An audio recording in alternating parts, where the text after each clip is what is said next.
Nouvel invité politique sur France Bleu Armorique. Au lendemain du second tour des élections législatives, on accueille le nouveau député de la 2e circonscription d'Ille-et-Vilaine, issu du nouveau Front Populaire. Bonjour Tristan Lahaye. Bonjour. Vous avez été élu hier soir avec 43,65% des voix dans une triangulaire qui vous opposait à la députée En Marche sortante, Laurence Maillard-Meignery, 39,4%, et une candidate RN, Bérénice Vanek, 16,9%. Est-ce que vous diriez que c'est un peu votre revanche sur 2022 ? Je vais rappeler que vous aviez perdu il y a 2 ans face à Laurence Maillard-Meignery de 2000 voix. Et cette fois-ci, vous avez 3147 voix de plus qu'elle. Oui, le storytelling peut être intéressant de ce point de vue. Effectivement, c'était la 2e manche et on l'a bien gagné cette fois-ci. Mais au-delà des aspects personnels, d'ailleurs, je profite pour dire le respect et la considération que j'ai vis-à-vis de Laurence Maillard-Meignery qui... je crois, a fait un travail qui a été reconnu sur le terrain et dans toute la circonscription.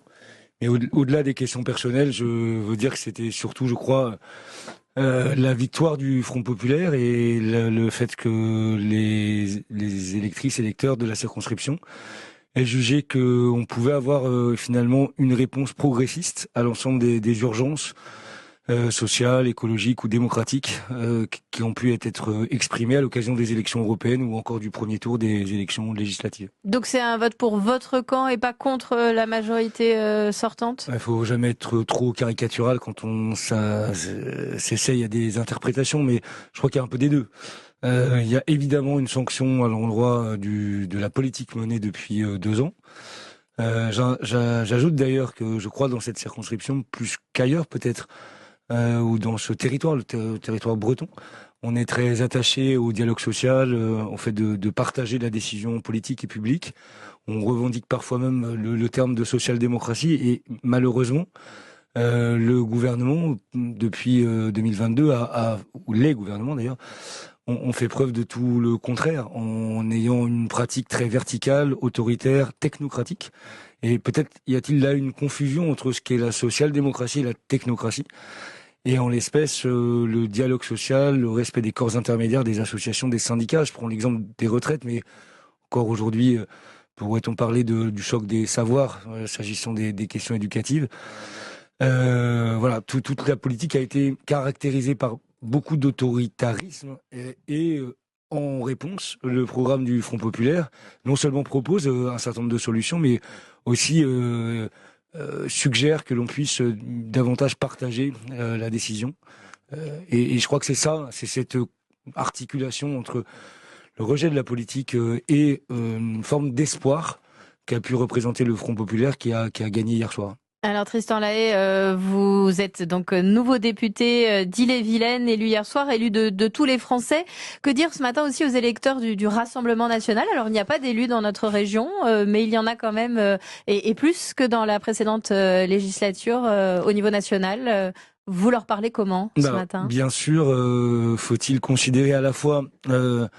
la progression du RN, elle a été stoppée entre les 2 tours des élections législatives. Je crois qu'elle doit ce coup d'arrêt dans cette progression, coup d'arrêt peut-être en tout cas temporaire, je l'espère plus durable, l'a été en raison de la mobilisation importante de la gauche. Moi, je tiens quand même à le rappeler, mais dès le dimanche du soir du premier tour des élections législatives, l'ensemble des responsables du Front Populaire, toutes formations politiques confondues, ont appelé au désistement républicain et finalement à séparer le bon grain de l'ivraie et à considérer qu'il y avait un arc républicain et que le RN n'en faisait pas partie.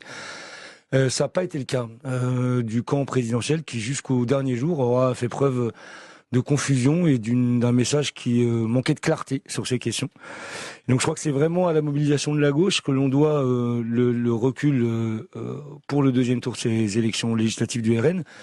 Maintenant, moi, je distingue ce qu'est cette formation politique et ses représentants, dont on a pu voir d'ailleurs ces derniers jours quelques figures un peu grotesques, sinon dangereuses.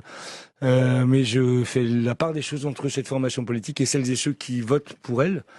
Je considère qu'il y a effectivement le témoignage d'urgence, notamment sociale, auquel il faut pouvoir répondre, sans quoi il n'y a aucune raison que ce qui a pu générer la progression du RN n'augmente pas les votes en sa faveur dans les prochains mois et prochaines années.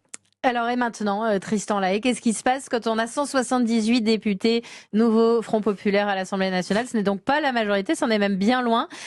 Comment on fait pour appliquer le programme que vous présentiez? Je crois que personne n'a de solution ni de baguette magique à ce jour. C'est assez intéressant d'ailleurs parce que nous-mêmes au sein du Front Populaire revendiquons d'aller vers une 6e République et avec peut-être une démocratie plus mature que les Et formes... plus parlementaire, en tout cas, oui, tout à fait. dans sa forme.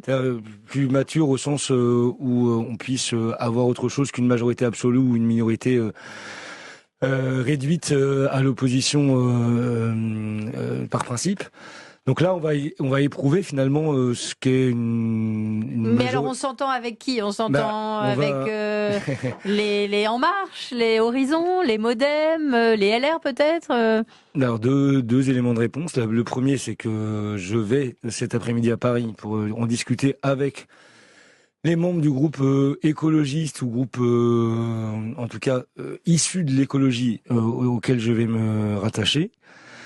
Et puis ensuite, oui, ce qu'il faut, c'est tenir un peu les deux balises. C'est-à-dire d'un côté le respect du programme pour lequel on a été élu, et en même temps les conditions de sa mise en œuvre. C'est-à-dire on peut pas considérer il faut s'intéresser à la manière dont on peut le mettre en œuvre, et donc à la manière dont on peut obtenir les suffrages nécessaires pour que les réformes que l'on a défendu devant les électrices et électeurs puisse être adopté. Et rapidement, alors Gabriel Attal peut rester Premier ministre quelque temps? Je ne crois pas, non. Non. Je ne crois pas, et je crois que c'est aujourd'hui la responsabilité du nouveau Front Populaire que de proposer une nouvelle architecture politique pour la France. Et avec quel nom comme Premier ministre alors?